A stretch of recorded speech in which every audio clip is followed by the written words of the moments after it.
Milioneri që dhuroi 2 milion euro dhe kërkesa që tronditi gjithçka askush nuk e dinte kush ishte ai burri i veshur thjesht, me pallto të zezë dhe sy të qetë, që ndaloi makinën luksoze pra një shtëpie të rënuar në periferi të qytetit. Nuk kishte truproja, nuk kishte kamera, vetëm një çantë lëkure dhe një shikim që dukej sikur kishte parë shumë në jetë. Emri i tij ishte Arben Kodra, 45 vjeç, milioner, investitor, një nga njerëzit më të pasur në vend, por mbi të gjitha një njeri që kishte humbur gjithçka që kishte dashur, një shtëpi pa dritë, pa shpresë. Shtëpia ku ai ndaloi ishte e familjes Dervishi, një nënë e ve Mira 42 vjeçe me 3 fëmijë. Elira vajza e madhe 22 vjeçe, Anisa 15 Deni, vetëm 8 vjeç burri i Mirës kishte vdekur 2 vjet më parë nga një sëmundje e rëndë. Borxhet ishin grumbulluar. Energjia elektrike u ishte ndërprer. Ushqimi shpesh mungonte. Elira kishte lënë universitetin për të punuar pastruese. Atë mbrëmje Mira po përpiqej të ngrohte supën e fundit në një sopë të vjetër, kur dëgjoi trokitjen në derë. Kush është? Pyeti me zë të lodhur, kur hapi derën pa një burr të panjohur. Më falni zonjë, jam këtu për t'ju ndihmuar. Mira buzëqeshi hidhur. Të gjithë thonë këtë dhe pastaj largohen. Oferta që askush nuk e besonte. Arbeni ul në karrigen e vjetër të drurit dhe nxori dokumentet nga çanta. Unë nuk flas shumë. Do shkoj drejtë në thelb, dua t'i dhuroj 2 milion euro, heshtje. Elira mendoi se ishte shaka. Anisa qeshi nervozisht, Mira u mbështet te muri, gati për të rënë. Ju lutem mos luani me ne, tha Mira me lot në sy. Arbeni nxori një çek bankar. Ishte real, kam humbur familjen time vite më parë. Kam para, por nuk kam paqe. Dua të ndihmoj dikë që e meriton, lot, falenderime dhe një mendim i rrezikshëm. Ditët që pasuan ishin si ëndër, borxhet u shlyen, shtëpia u rinovua, fëmijët u kthyen në shkollë. Elira u regjistrua sërish në universitet. Por Mira nuk flinte më, çdo natë shikonte Arbenin në mendje. Jo si burr të pasur, por si shpëtimtar, dhe në mendjen e saj filloi të linte një ide që do të trondiste gjithçka. Propozimi që askush nuk e priste një mbrëmje. Mira i kërkoi Arbenit të rinte për darkë. Kur fëmijët u larguan, ajo foli me zë të ulët. Zoti Arben ju na shpëtuat jetën. Unë jam vetëm një grua e varfër, por kam diçka të çmuar. Arbeni ngriti syt. Vajzën time Elirën. Ajo është 22 vjeçe. E ndershme, e mençur. Nëse dëshironi unë do të isha nderuar ta kisha nuse për ju. Heshtje e rënd. Arbeni u ngrit në këmbë. Fytyra ju zbe, zonja Mira, ju e kuptoni çfarë po thoni, po. Dhe nuk po e shes vajzën time. Po ju ofroj familje, dashuri, një arsye për të jetuar. Elira dëgjon gjithçka pas derës. Elira kishte dëgjuar çdo fjalë, zemra i rrite fort turp. Frikë, mirënjohje, zemërim, jam unë çmimi për parat? Mendoj, por në të njëjtën kohë, ajo pa vëllain e vogël që flinte në shtrat të ngrohtë, pa motrën që studionte pa frikë, pa nënën që nuk qante më nga dëshpërimi, dhe për herë të parë, Elira e pyeti veten. Po sikur ky të mos ishte sakrificë, por një zgjedhje, vendimi që nuk blihet me para. Elira nuk fjeti atë natë. Qëndroi shtrirë në shtratin e ri, duke parë tavanin që ende mbante erë bojë të freskët. Dëgjonte frymëmarrjen e qetë të motrës dhe zhurmën e lehtë të frigoriferit të ri në kuzhinë. Një luks që para pak javësh duke i pamundur. Gjithçka ishte ndërtuar mbi një dhuratë. Dhe tani mbi një ofertë, nuk jam objekt, i përsëriste vetes. Por as nuk ishte më vajza që kishte luksin të zgjidhte vetëm për veten. Arbeni, i vetëm me kujtimet nga ana tjetër e qytetit, Arben Kodra po pinte një gotë ujë në apartamentin e tij luksoz, me pamje nga dritat e natës. Shtëpia ishte e madhe, por bosh. Oferta e Mirës i kishte goditur një plagë të vjetër. Para 10 vitesh, ai kishte qenë i martuar me Julien, një grua që e kishte dashur para se të kishte para. Ata kishin humbur vajzën e tyre të vogël në një aksident tragjik. Julia nuk e përballoi kur dhimbjen. Martesa u shkatërrua. Jeta e tij u kthye në numra, kontrata dhe heshtje. Nuk dua një grua nga mëshira, murmuriti ai me vete. As një familje të ndërtuar mbi borxh. Por fytyra e Elirës nuk i largohej nga mendja qetësia e saj. Sytë e thellë, dinjiteti me të cilin i falenderonte, pa u përulur. Për balljat nesërmen, Arbeni u kthye në shtëpinë e dervishëve. Këtë herë pa çek, pa dokumente. Vetëm si njeri, dua të flas me Elirën.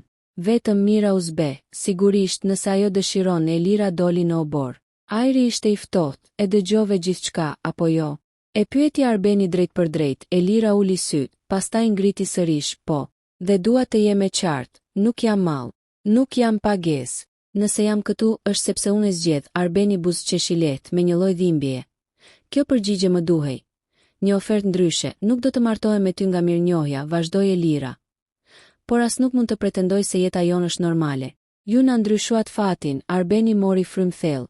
Atëherë dëgjo. Nuk dua martesë. Jo tani, por dua diçka tjetër, një marrëveshje të ndershme. Elira u shtang. Një kontratë një vjeçare, ti vazhdon studimet.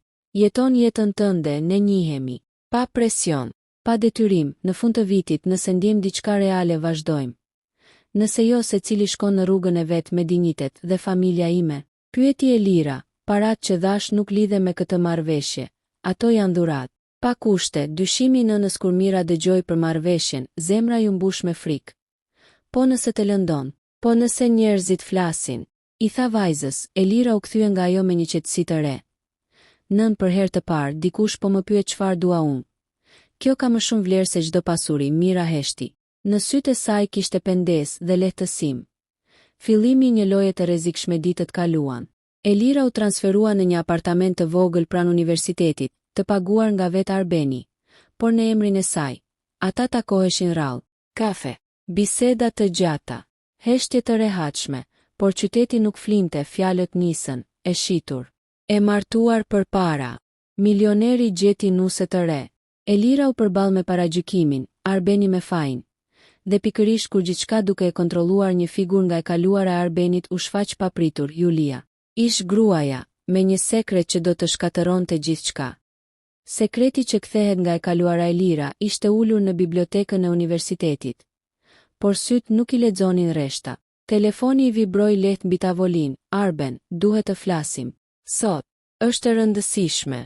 Zemra ju shtrëngua, që nga dita kur kishin rënë dakord për marrëveshjen, Arbeni kishte qenë gjithmonë i qetë, i matur. Ky mesazh ishte ndryshe. I ftohtë, i shkurtër, gruaja që nuk duhej të kthehej Julia u shfaq në zyrën e Arbenit pa paralajmërim. Elegante e holl, me sy që mbanin ende të njëjtin dhimbje si dikur. Nuk mendova se do të gjeja kaq shpejt, tha ajo me një buzëqeshje të zbetë. Tirana është e vogël për dy histori të pambaruara. Arbeni u ngrit ngadalë. Çfarë do Julia? Ajo nxori një zarf të trash nga çanta, të vërtetën. Dhe ndoshta drejtësinë. E vërteta që u fsheh për viteata u ulën përballë njëri tjetrit. Julia foli pa rrotullime, vajza jon. Lara nuk vdiq, Arbeni ngriti kokën me vrull. Çfarë po thua? Aksidenti ishte real. Por ajo mbijetoi, mjekët më bindën ta çoja jashtë vendit. Unë u friksova. Ti ishe shkatëruar. Mendova se po të thosha të vërtetën do të humbje mendjen. E mora vajzën dhe u largova. E rrita vetëm heshtje. E rënd, shkatëruese, dhe tani. Zëri i Arbenit mezi dëgjohej. Tani Lara është 17 vjeçe. E sëmur, ka nevojë për një operacion të shtrenjtë, dhe ka të drejtë të di kush është babai i saj. Takimi që ndryshon gjithçka kur Arbeni u takua me Elirën atë mbrëmje, fytyra i duke e plakur. Më gënjyen për jetën time, Elira, tha ai, kam një vajzë. Gjallë, Elira u mbështet pas karrigjes. Kjo është e pabesueshme. Dhe tani gjithçka që kemi ndërtuar duket e gabuar. Elira e shikoi drejt në sy. Jo, e vërteta nuk e bën diçka të gabuar. Por do të thotë se rruga jon ndryshon. Media merr ergjakulajmi shpërtheu brenda 2 ditësh. Milioneri Arben Kodra fshehu vajzën e gjallë për vite? E reja që jeton me milionerin, marrëveshje apo skandal? Fotot e Elirës qarkullonin kudo. Komentet ishin të pamëshirshme. Mira qante çdo mbrëmje. Të thash, ky botë e pasur është e rrezikshme. Por Elira nuk u thye. Nën, e vërteta po del. Dhe unë nuk kam çfarë të fsheh. Një zgjedhje e pamundur. Arbeni mori vendimin e tij. Do shkoj jashtë vendit. Te vajza ime, nuk e di sa do zgjas. Nuk e di kush jam tani. Elira heshti për disa sekonda, dhe ne, nuk mund të mbaj pezull. Je lirë. Ajo u afrua dhe i foli butë. Unë nuk jam pengi askujt. Por as nuk largohem nga diçka që është reale. Për herë të parë Arbeni e përqafoi. Jo si milioner, jo si shpëtimtar, por si burr i thyer. Një surprizë tjetër pak para se të largohej, Arbeni la Elirës një dosje. Nëse nuk kthehem hapeni. Kur Elira e hapi më vonë, duart i dridheshin. Brenda ishte një dokument zyrtar, test ad një rezultati. Elira Dervishi përputhje 99, teti me Arben Kodrën. Ajo u zbe. Jo, kjo është e pamundur, por mbi dokument ishte një shënim i shkruar me dorë. E vërteta gjithmonë gjen rrugë.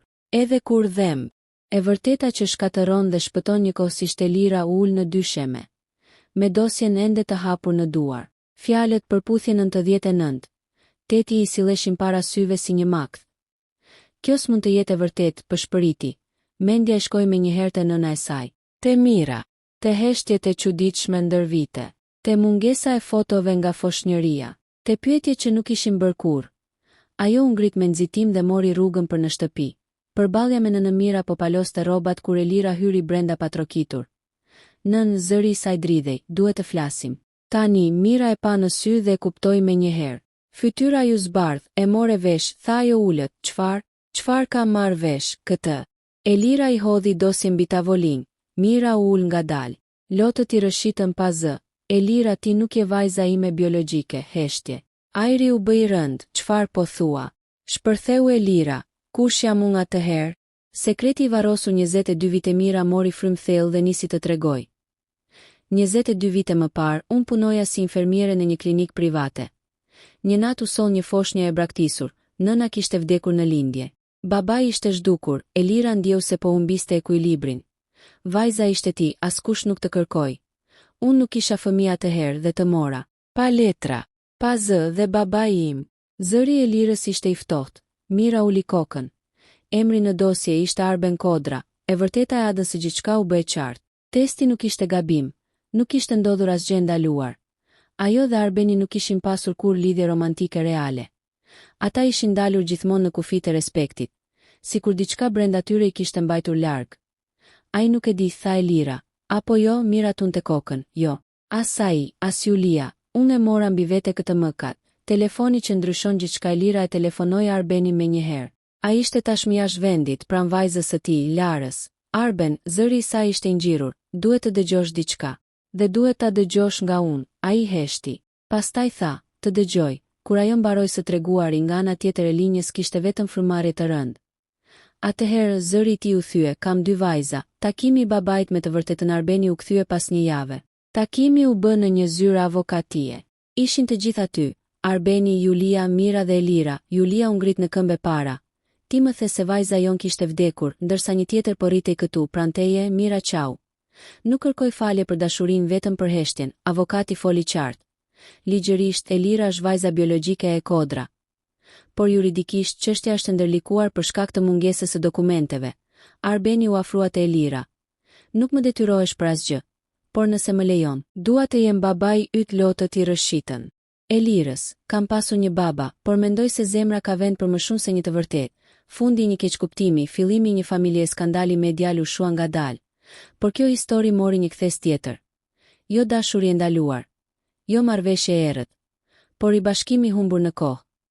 Elira u zhvendos përkohësisht për të njohur motrën e saj, Larën, 2 vajza. 2 jetë të ndara nga një gënjeshtër.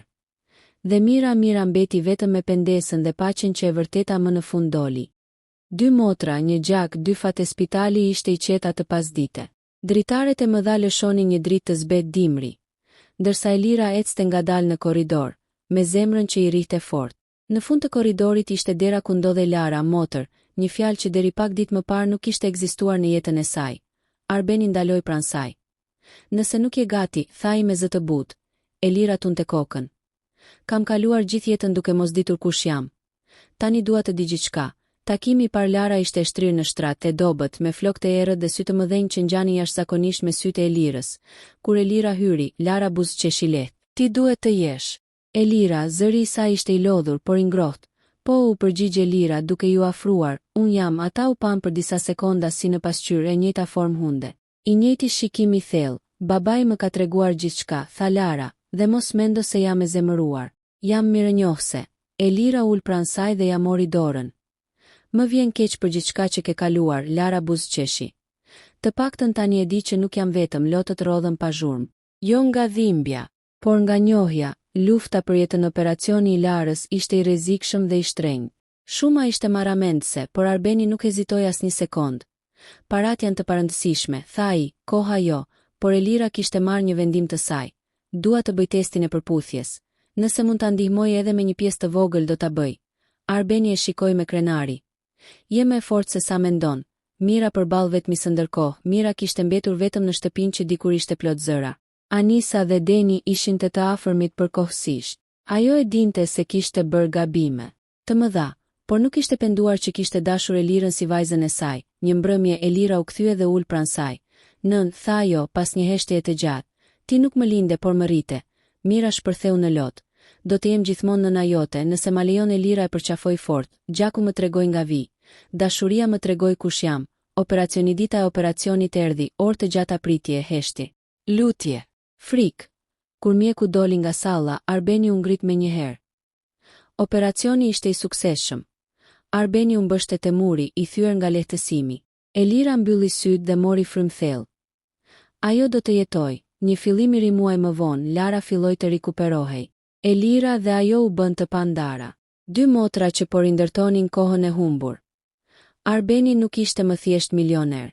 Ishte baba, për herë të dytë. Ndërsa Elira u kthye në universitet, por tani me një qëllim tjetër. Ajo donte të bëhej mjeke, të shpëtonte jetë.